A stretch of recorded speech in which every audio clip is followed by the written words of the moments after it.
Donc, je vais y aller dans le vif du sujet rapidement. D'abord, tout le monde sait que la maladie, particulièrement le SRRP, a un impact économique important au Québec. Et bon, ça crée plusieurs problèmes. Une façon d'atténuer l'impact de cette maladie-là, ou de toute maladie, c'est la détecter rapidement, donc faire une détection hâtive.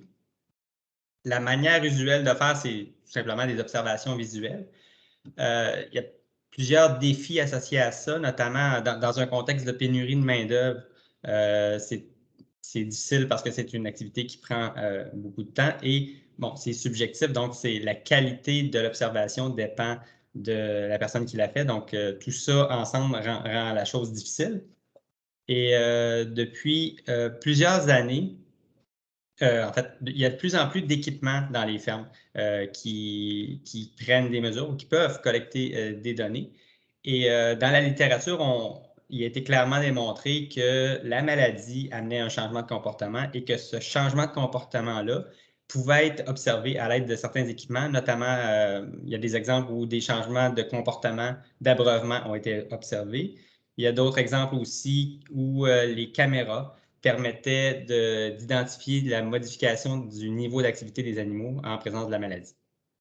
Donc ça, c'est le côté plus théorique, littérature, mais en pratique,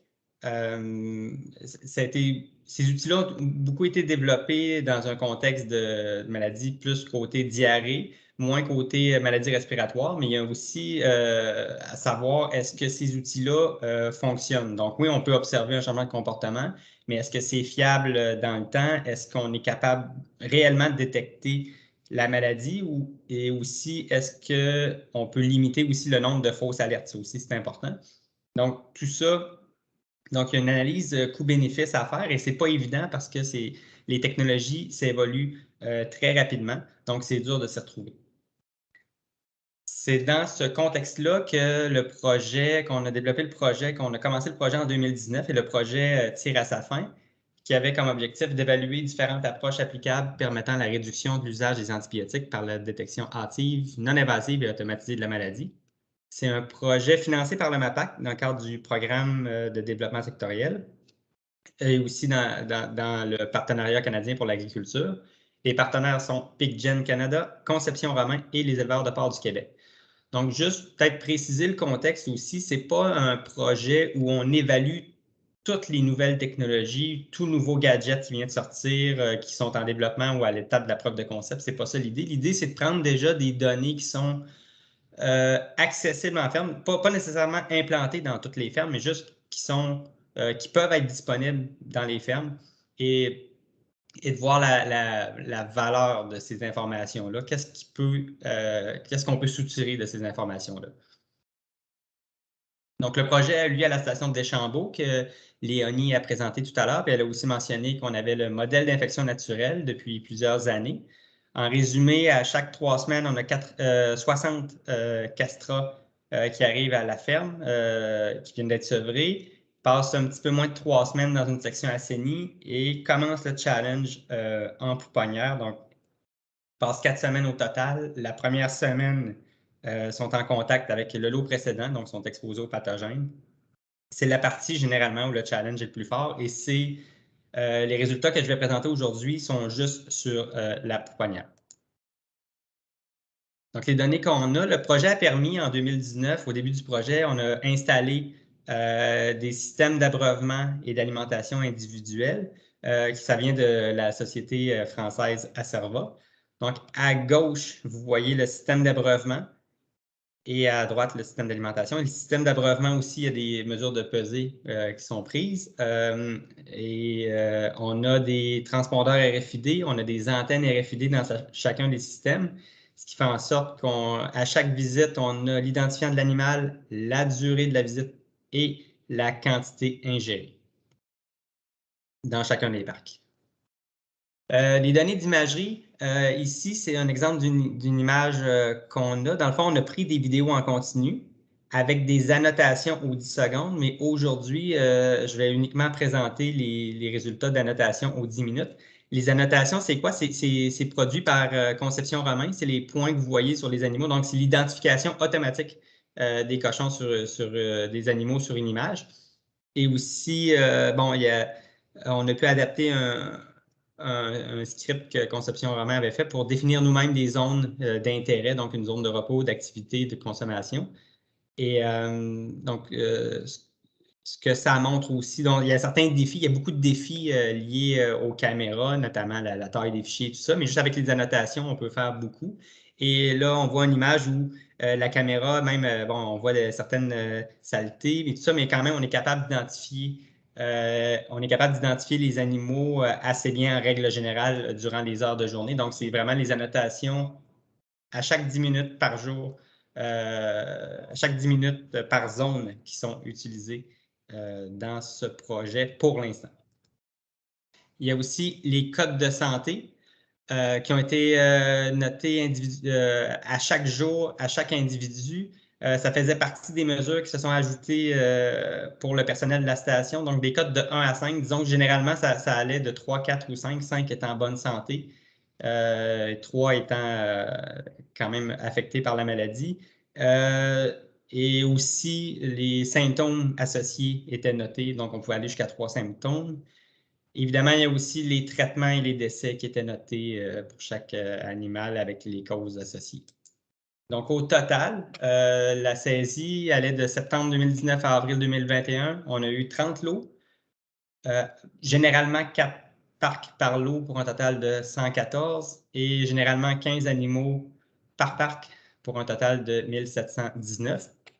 Donc, on revoit ici toutes les variables qui pour les analyses, sont agrégées à l'échelle journalière. Donc, les données d'alimentation et d'abreuvement, nombre de visites, durée et quantité, l'occupation, la proportion des animaux qui sont dans chacune des zones, les codes de santé, traitement et décès. Il y a aussi les températures de la salle et extérieure minimales et maximales journalières. Donc, l'idée globale, c'est de trouver dans les analyses, si on veut prédire ou estimer une variable de santé, Y, en fonction des variables explicatives. Et donc, pour l'échelle de l'animal, dans le fond, on a toutes les variables, sauf à l'échelle de l'animal, on a seulement les données d'alimentation et les codes de santé. Et oui, donc, il y a deux types d'analyses que je vais présenter aujourd'hui. C'est deux approches différentes. À l'échelle de l'animal, c'est plus facile de déterminer des catégories, donc malade ou en santé. On a assez d'informations sur chacun des animaux pour être capable de, pour la grande majorité des animaux, correctement les classifier. L'avantage, c'est que c'est beaucoup d'observations. Il y a un défi, par contre, c'est que pour avoir des données individuelles, il y a beaucoup de systèmes d'impliqués ou de capteurs d'impliqués. On a, par exemple, des transpondeurs, on a des antennes, et dès qu'il y a une défaillance de un des systèmes, ben, on a une donnée manquante. Mais par contre, on a l'avantage d'avoir beaucoup d'observations. Un autre défi à l'échelle de l'animal, et ça, c'est indépendant de l'équipement, c'est pas lié au système de mesure qu'on utilise, c'est la variabilité interanimale. Et ça, c'est naturel. Par exemple, deux animaux, même génétique, même sexe, même âge, n'auront pas nécessairement le même comportement. Il y a une grande variabilité dans les comportements. On a déjà observé ça dans des projets antérieurs. Donc, c'est ça qui rend difficile la précision de l'estimation. Mais tout de même, on a quand même appliqué des algorithmes de détection pour comparer la valeur des observations d'alimentation et les codes de santé. L'autre type d'analyse, c'était à l'échelle du parc. Là, le défi à l'échelle du parc, c'est que comment établir que le groupe, que les animaux du parc sont malades. Parce que dans le fond, c'est des mesures plus en continu. Il peut y avoir une diminution. Donc, il y a un défi à déterminer c'est quoi le seuil qu'on doit utiliser pour déterminer si un groupe a besoin de soins ou pas, ou d'attention ou pas. Donc là, ici, pour les analyses à l'échelle du parc, je vais présenter des analyses qui vont permettre de déterminer le choix des variables et des seuils dans une étape future. Donc, je commence avec les résultats à l'échelle individuelle. D'abord, les deux groupes. Le groupe des animaux en santé, c'était les animaux qui n'ont reçu aucun traitement avant le jour 35. Les animaux malades, là, c'était vraiment par rapport aux maladies respiratoires. Donc, on regardait le premier événement de santé, donc soit le premier traitement ou le décès. et il fallait que ce soit lié à un problème respiratoire et que cet événement-là ait eu lieu entre le jour 8 et le jour 28. Ça fait un total de 869 animaux en santé et 658 animaux malades. Donc, le challenge sanitaire à la station nous permet de faire ce genre d'études-là parce que ça prend quand même assez d'animaux dans les deux groupes pour être capable de le faire. Et au total, il y a eu 133 animaux exclus, principalement soit des traitements trop tôt ou des décès ou des traitements qui n'étaient pas liés à des maladies respiratoires. Donc, les modèles comparés, c'est un peu la même équation que tout à l'heure, mais plus détaillée. Là. Je ne veux pas faire de détails d'équation, mais juste vous présenter un peu c'est quoi l'optique. La variable à prédire, c'était l'état de santé. Donc, c'est dichotomique, c'est soit en santé ou malade. Et là, c'est pas le même temps pour tous les animaux. C'est à un jour de référence ou un jour critique. Le jour de référence pour les animaux malades, c'est le jour du premier événement, soit le premier traitement ou le jour de décès. Pour les animaux en santé, dans les faits, il n'y a pas vraiment de jour critique pour ces animaux-là parce qu'ils n'ont pas été vus comme étant malades. Donc, il fallait sélectionner aléatoirement un jour dans la distribution empirique pour des animaux malades. Dans le fond, cette variable-là, on essaie de l'expliquer à partir des variables explicatives des jours précédents, c'était l'événement. Donc, soit à partir des codes de santé ou à partir des données d'alimentation. Le délai, donc le jour jusqu'où on se rend avant l'événement, on le fait varier de 1 à 5. Et la fenêtre, c'est-à-dire le nombre de jours considérés dans l'équation ou dans le modèle, allait de 3 à 5. Et on avait deux algorithmes. On a utilisé deux algorithmes, donc l'analyse discriminante linéaire et un algorithme d'intelligence artificielle d'apprentissage automatique qui est le forêt aléatoire, pour un total de 56 modèles comparés. Les performances, bon, ça, c'est assez classique, là. Je vais aller rapidement là-dessus. On séparait le jeu de données 70% entraînement pour développer le modèle, 30% pour le valider, et avec 10 répétitions. Et les métriques, les façons d'évaluer la performance, ça aussi, c'est classique. Je présente ici un tableau de fréquence. Dans le fond, ce qu'on peut voir, c'est que l'exactitude, c'est le nombre d'animaux, la proportion d'animaux correctement classifiés.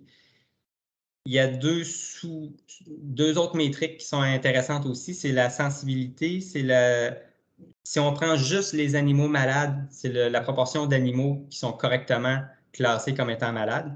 Donc, ça, c'est la capacité de détecter. Et il y a aussi la spécificité. Si on prend seulement les animaux en santé, c'est le nombre d'animaux, la proportion d'animaux qui ont été correctement classés comme étant en santé. Donc, dans le fond, ces deux mesures-là sont importantes aussi parce que c'est toujours un compromis entre détecter et ne pas faire de fausses alertes.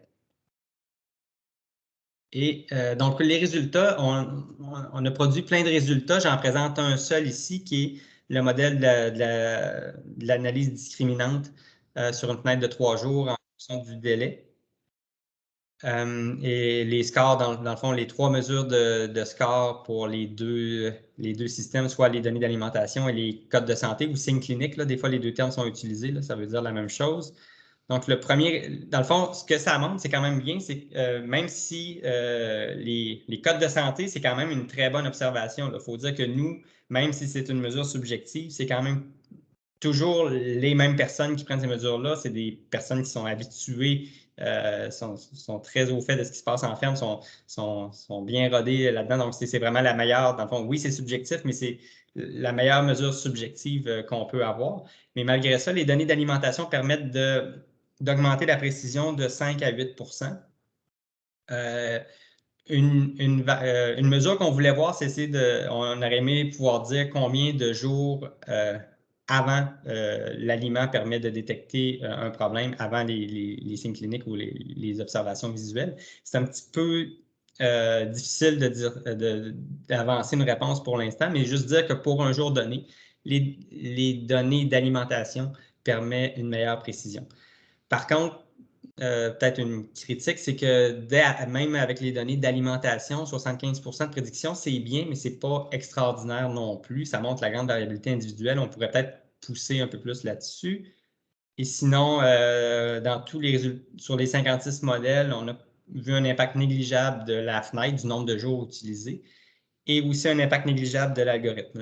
L'analyse discriminante et les forêts aléatoires ont performé à peu près de la même façon.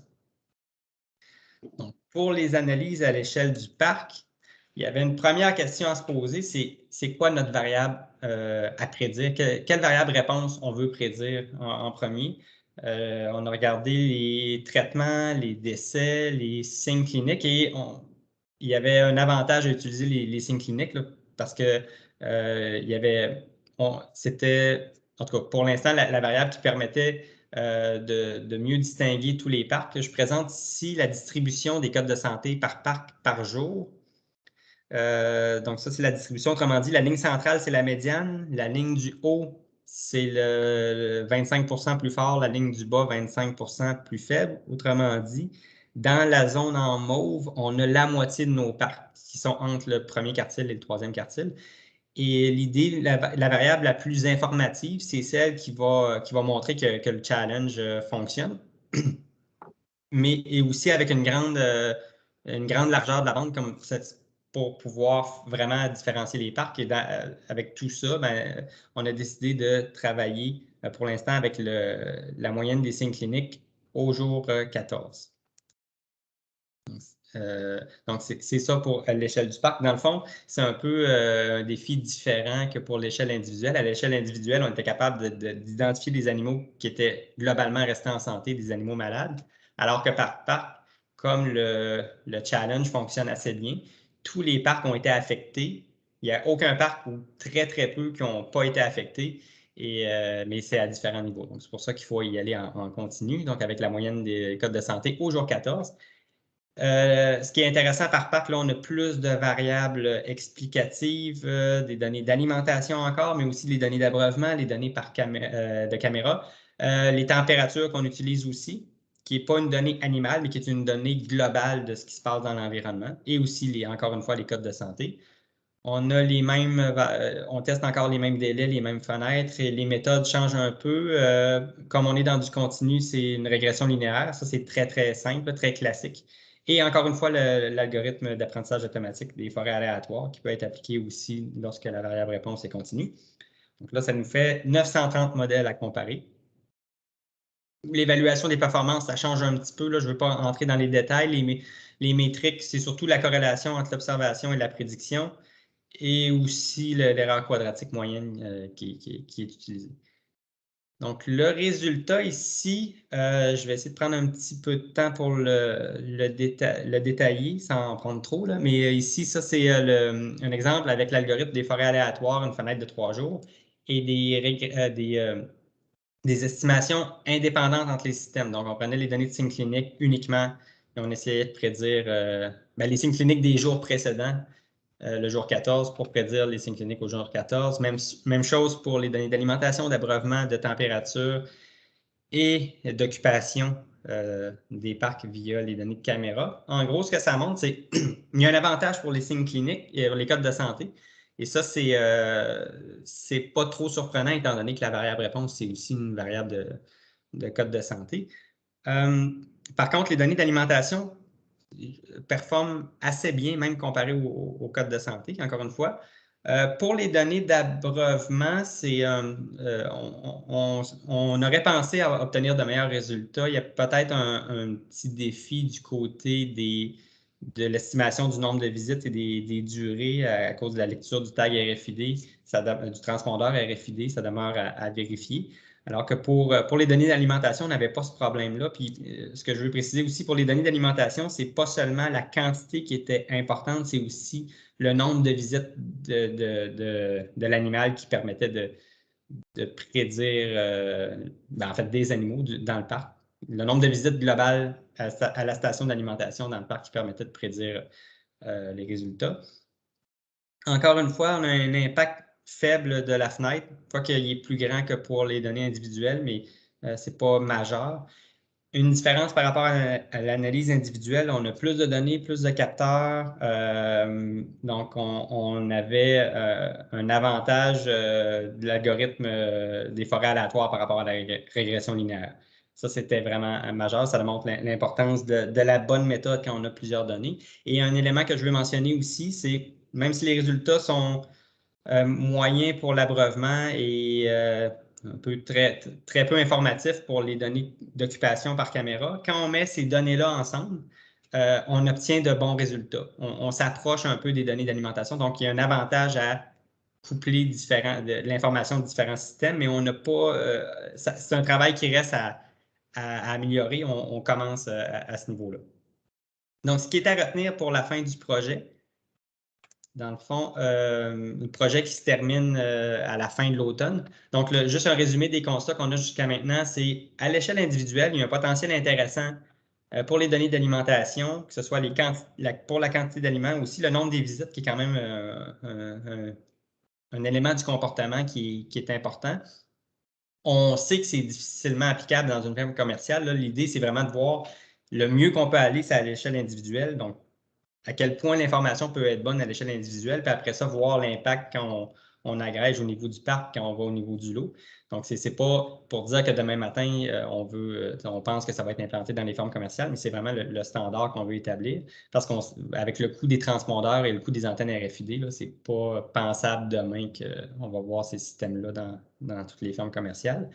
Et pour la détection à l'échelle du parc, encore une fois, le potentiel qui est intéressant pour les données d'alimentation, il faut pousser un petit peu plus loin l'avantage d'intégrer les différents systèmes ou les différentes variables et aussi tester d'autres algorithmes parce qu'on a vu que le choix de l'algorithme de calcul utilisé était important. Donc, si je veux résumer les dernières étapes du projet, c'est à l'échelle de la pouponnière, à l'échelle du parc en pouponnière, je parlais des annotations aux 10 secondes tout à l'heure pour les caméras faites par Romain, Conception Romain.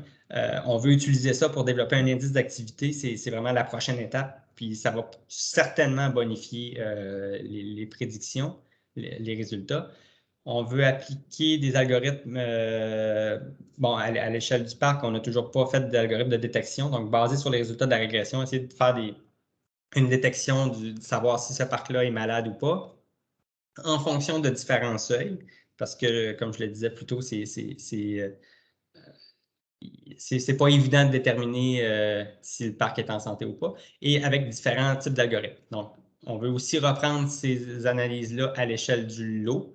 Donc, à l'échelle du lot, on a plus d'animaux. Il y a une possibilité aussi d'aller à l'échelle intrajournalière et reprendre aussi pour certains parcs en engraissement. Et au final, ce qui est vraiment le nerf de la guerre, ce sont les analyses économiques. Il y a le coût des systèmes, sans parler des systèmes, c'est le coût pour acquérir l'information qui est pertinente, parce que différents systèmes peuvent donner un peu la même information, et d'essayer de l'estimer dans un futur proche. Et aussi, ce qui est un défi aussi, c'est l'estimation des faux positifs, faux négatifs. Autrement dit, un faux positif, c'est une fausse alerte. Ça coûte combien de fausses alertes? Parce que c'est facile de détecter la maladie. On pourrait toujours détecter un problème, mais quand on fait trop de fausses alertes, c'est comme si on n'avait pas d'alerte du tout. Et le coût de ne pas détecter aussi qu'on doit estimer. Et c'est ça qui va permettre de fixer des seuils et d'émettre des recommandations, qui est un des sous-objectifs du projet. Donc, je vais m'arrêter là, juste en remerciant les partenaires, le financement du MAPAC avec Agriculture Canada, les partenaires PicGen, Conception Romain, les éleveurs de porc, et aussi l'équipe du CDPQ à Deschambault qui ont travaillé fort pour que le projet se déroule bien. Merci.